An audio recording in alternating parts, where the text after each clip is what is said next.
Morning folks, it's Sunday morning. We're walking over to grab some food out of our food bag. They are up in the tree here. Brian's got to figure out what kind of goofy crap I did with the string. I did some real goofy crap over here. And got to keep the bears off. We got frost on the ground, so no wonder it felt pretty chilly last night. That's Frosty. Pretty basic idea this morning. We'd like to cross this creek if we can without getting wet because it is cold. Go up there a little bit, see if we can get into something. And then if not tonight, we'll go back to where we were last night watching those elk. We'll go back there this afternoon. Got it. Totally nailed it.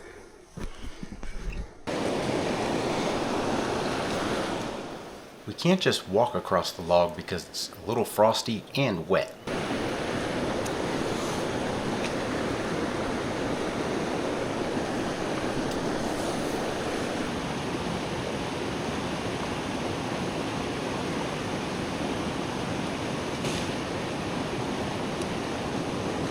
And I tell you, it seems the deadfall is a little more extensive this year than it was last year.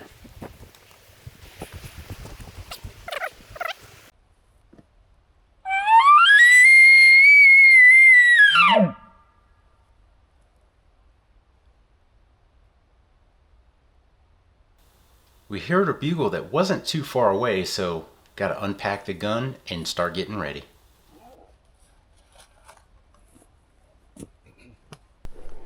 So we've got he's bugled twice up here.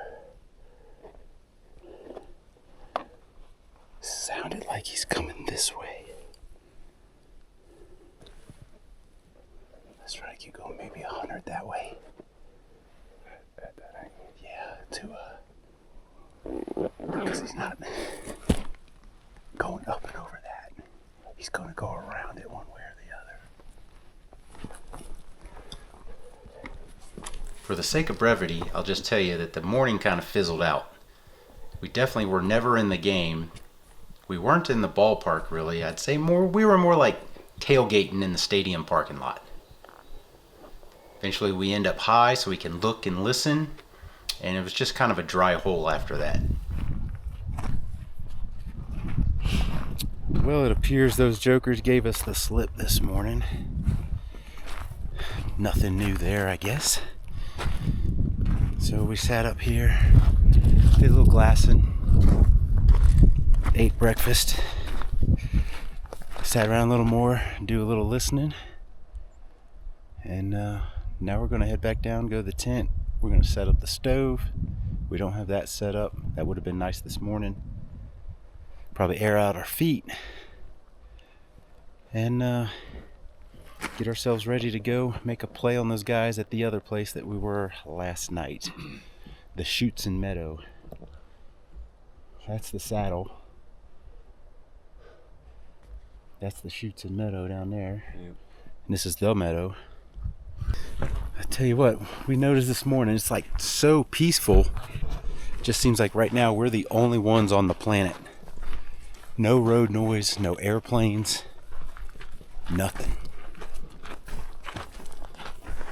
It's magical. Quite magical.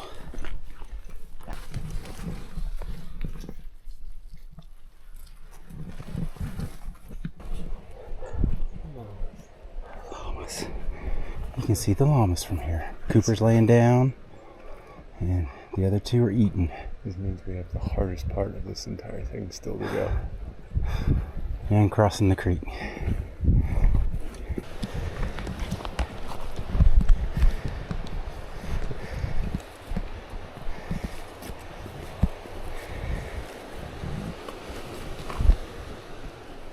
Once we got back down in there, we decided to build a little rapport with the llamas and give them a little bit of snacks.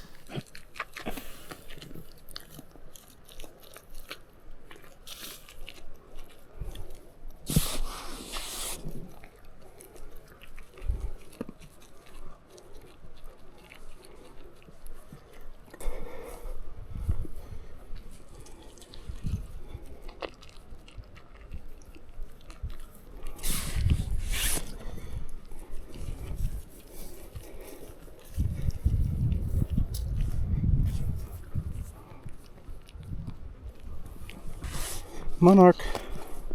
Hey, bud, you want some stuff? Yeah. Of course I do. Of course I do.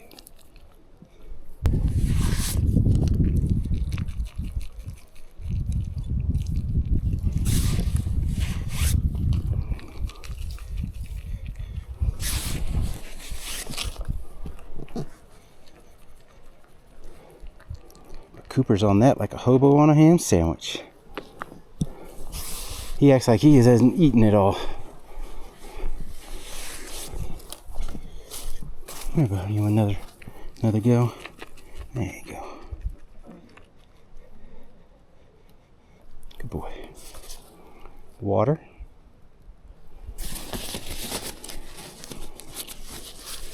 Then we had some snacks and some coffee to get ready for the rest of the day. Brian and I were heading out to the spot we saw the elk last night. We got a pretty good plan on how to approach them, and it's about the only way to approach them, to be honest. They are where they are because ain't a lot of ways to get to them.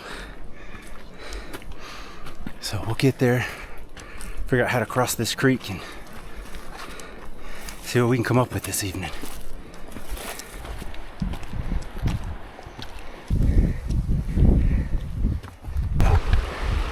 Last night, we were right up there. So we're gonna try to go right up here. Because they were bedding up in there. So we're gonna try to be across from their bed.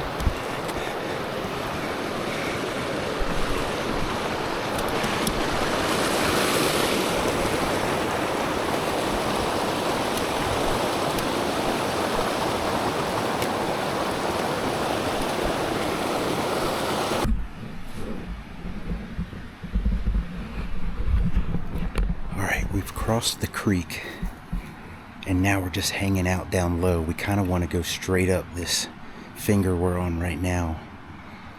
We're waiting until the sun hits the top of that mountain and this side turns to shade so that we don't get the uphill thermal draft. So we're down here low. We got the creek here. We got a little drainage here, a little drainage here. So we should have a nice cool draft for our scent. And as soon as the sun crests the mountain, we should have a thermal drop on this side. And that'll allow us time to get up there and have probably 2.5 hours of legal time to try to make something happen. All right, starting to make our climb.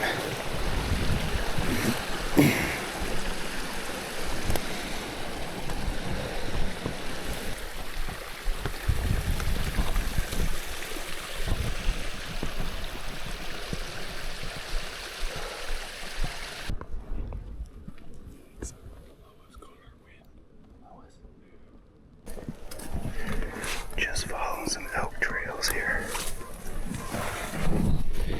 Big footprint right here. This is very exciting, but we're not doing anything. We're just listening, trying to get someone to tell us where they're at. We are amongst them for sure. We're less than 200 from where they were last night. We're less than 150 from where the 3 bulls ran across the meadow.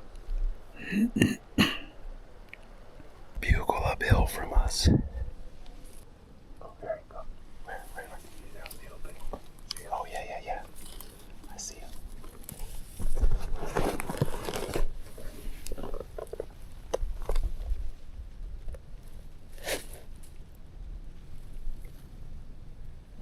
I can't see his head.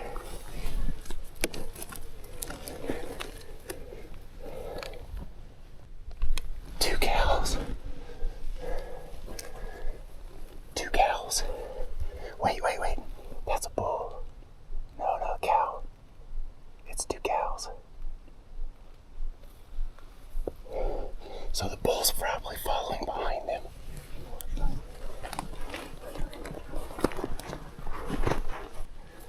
They're probably two-ish. Maybe as far as 250.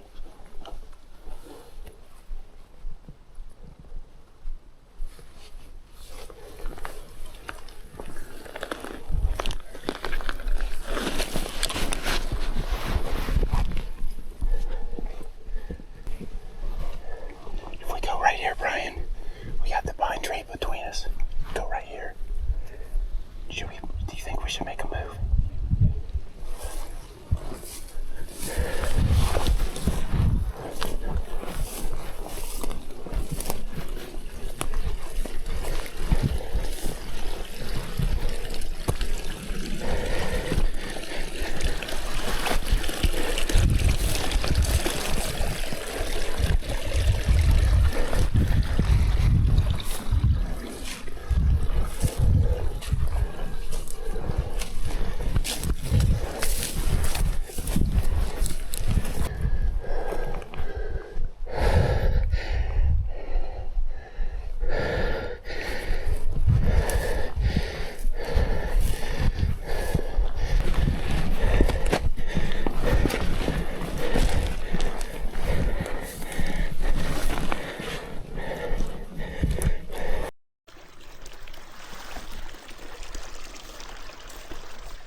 As I climb up right here, I don't realize I'm about to expose myself all the way up this hillside.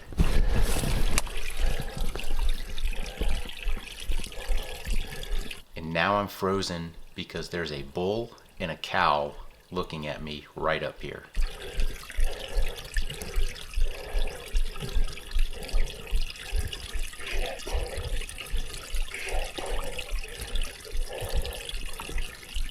One cow up there is feeding oblivious to my presence. The other cow and the bull are staring at me. Eventually, both cows slide off to the left out of view, and I knew that the bull was going to follow. When he doubles back behind the pine tree, I make a move.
Did you hear anything?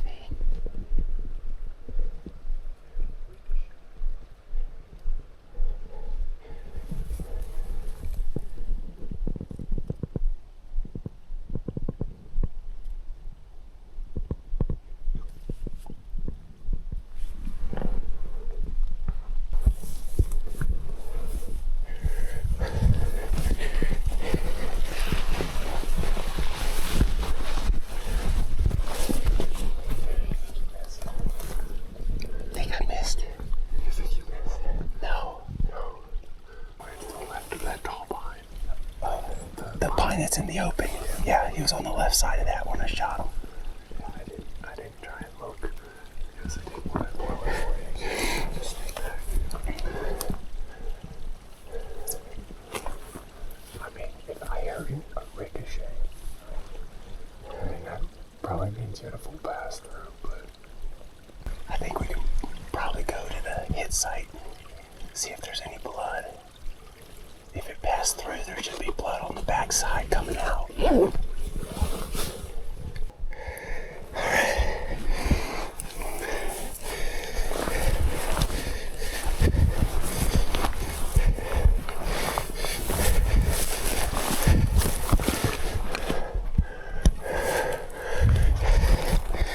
Alright, so this guy was standing on the left side of the, or the right side of this tree facing this way. And when he turned to go that way, I was able to get into position to shoot. And then shot when he was on the other side of this.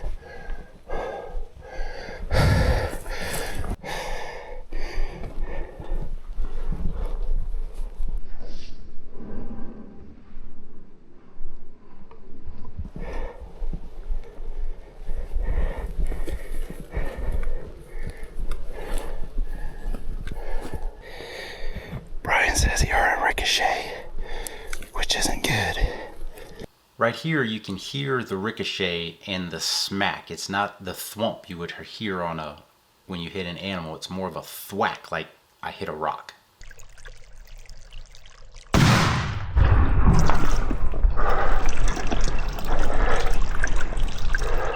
But we don't know that at the time, so we're still looking for blood, looking for any sign to follow.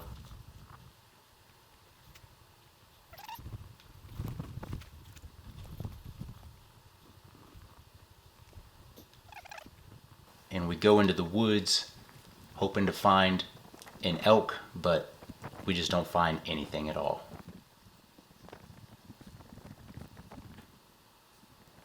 And we got a long walk back in the dark.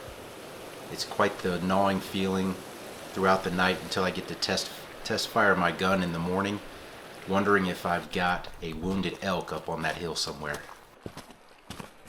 So with what I'm going to show you in the next video, combined with the fact that we got this clear ricochet in this video, I missed. Plain and simple. The gun shoots slightly left. He was further than I thought.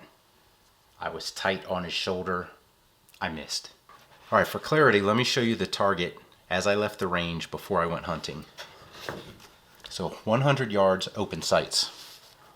I shot these two, and then I did a slight adjustment to bring it up and over, and then shot these two.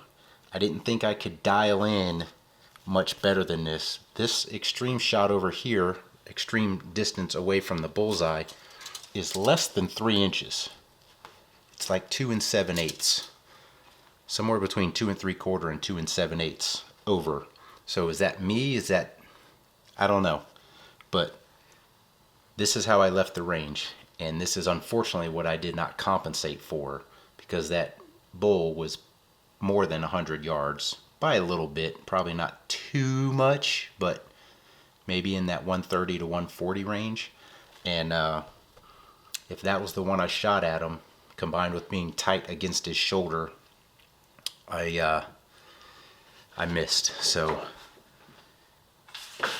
in the future, I will try to dial that in perfectly centered and not have to worry about it anymore. But in this case, that's hindsight. And the biggest problem was I just did not account for that at all when I shot. And I uncharacteristically was holding tight to the shoulder, which I don't normally do with any type of firearm or crossbow. So that's on me. So anyway, we got some figuring out to do tomorrow, because it's not like I have a whole ton of powder and bullets with me to do a whole lot of practice shooting tomorrow, but we're going to figure something out. So hope you liked this video. If you did, give us a thumbs up. Hit that subscribe button down there. Yes, that hurts a little bit. Thanks for watching.